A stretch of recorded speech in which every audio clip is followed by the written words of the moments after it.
I'm Paul Fritz, Associate Professor of Political Science at Hofstra University. Foreign policy generally doesn't determine the elections.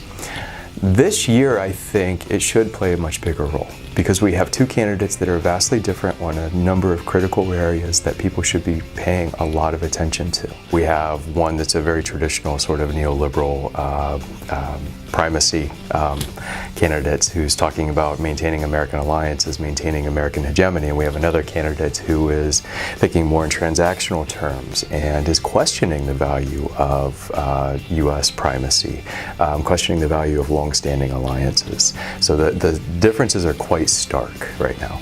In the post 9/11 era, every election has, to some extent, been about terrorism when it comes to foreign policy.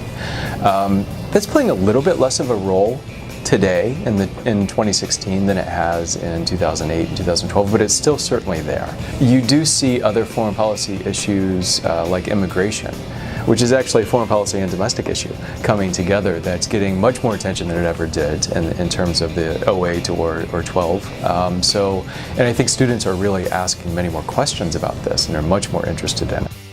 It's going to set the tone in a lot of ways, especially with deep policy questions regarding the foreign policy section. The first debate is a more general debate. We're going to touch on all kinds of different issues in foreign policy, and security issues will be relatively small part of it, but it'll be really our first taste of the candidates' two perspectives in a detailed way, hopefully.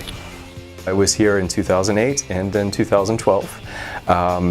They were both fun. 2008 was my second year at Hofstra, so it was all new to me.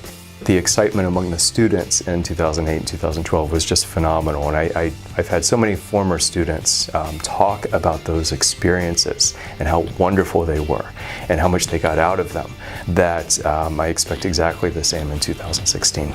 I'm teaching international relations and American foreign policy this semester, and in those classes in particular, we're going to see what's undergirding these candidates' positions, essentially. What we're looking at are the theories that help us to understand international politics and American foreign policy that really animate the different policy positions we've seen. So it's going to be a very close tie with both of those classes that I'll be teaching to the debate, to the election in general. I think it would be very exciting in that regard too.